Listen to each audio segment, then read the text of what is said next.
Hey guys, welcome to Quick Tech Take. Android apps have been available for Windows for a while now. While it has not been a wonderful experience so far, one can at least say it's been better than having nothing, or better than the web browser alternatives for some apps.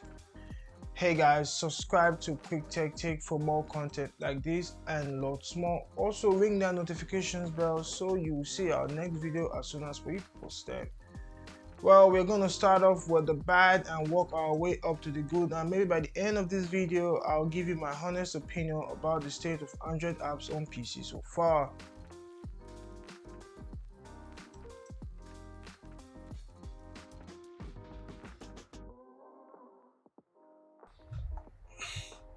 So guys, navigating with a mouse and a keyboard is just kind of weird.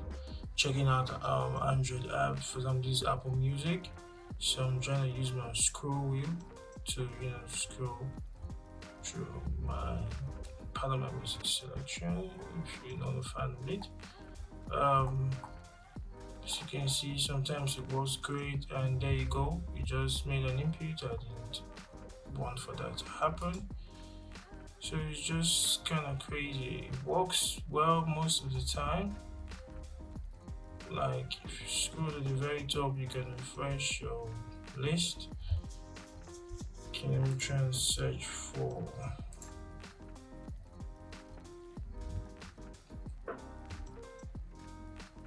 go to jazz or hits, go to Dre.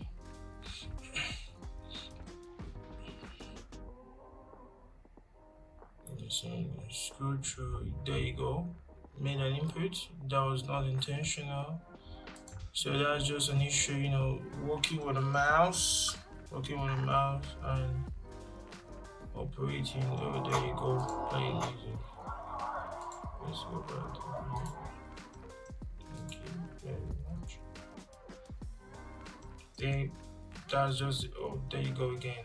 So I've noticed it's a lot worse using Apple Music compared to other applications. I'm gonna pull this down, maybe pull up Google Maps, and let's see about that. Bring this down a little bit, so you can see it scrolls out. It's kind of inconsistent. Sometimes it scrolls out, the other time it just pans. See, now it's panning out or zooming out. It's just very inconsistent. Just using the mouse wheel alone, see, it's just very inconsistent. You don't really know what to expect from it.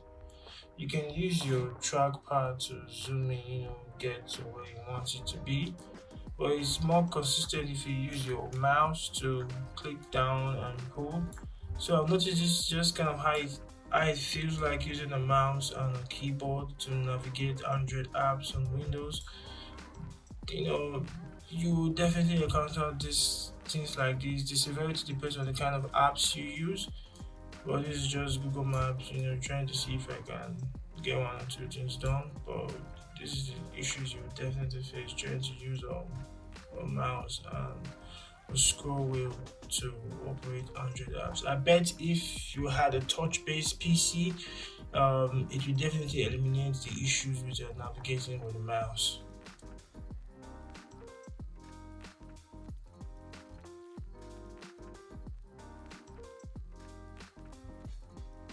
Okay, so this is Apple Music. Go back, please don't play anything. Thank you very much.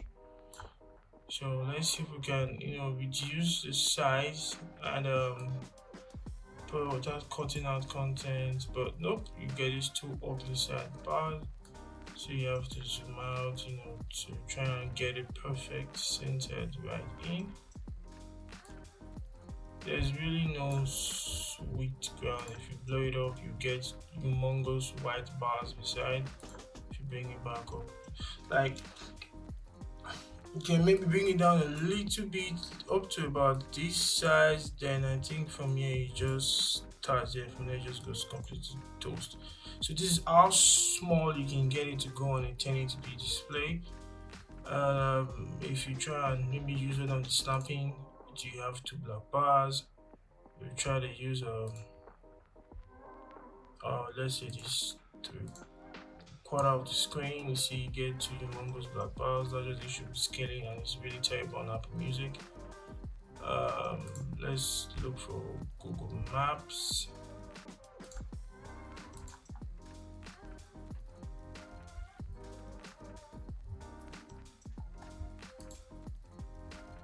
Keyboard scaling on Google Maps is just perfect, almost perfect. You zoom, if you use the entire screen, you see a lot more content.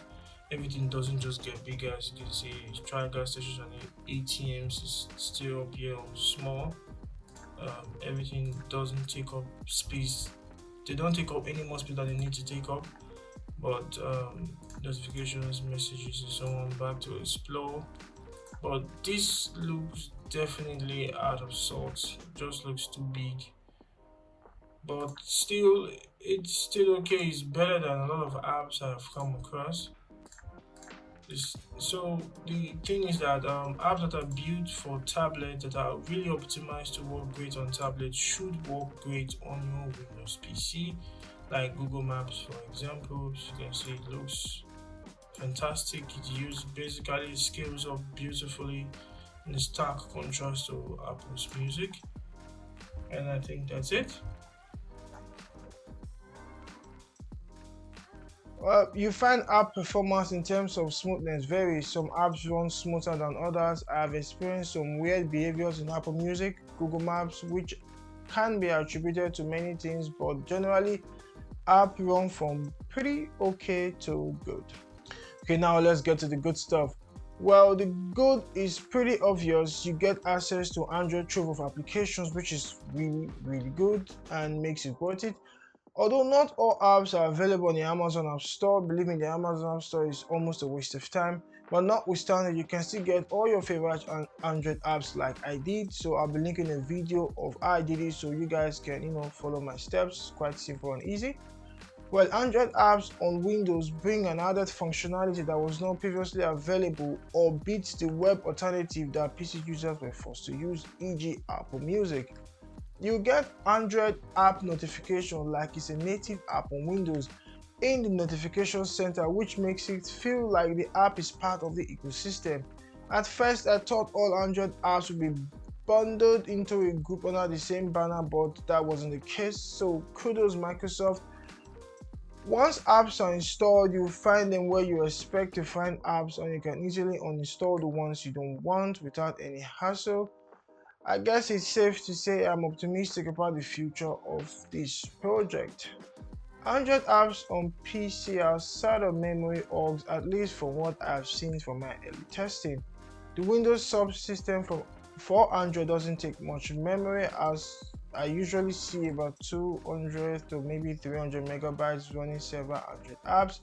But the virtualization machine is a beast, which allows Android to work on x86 machines like Windows.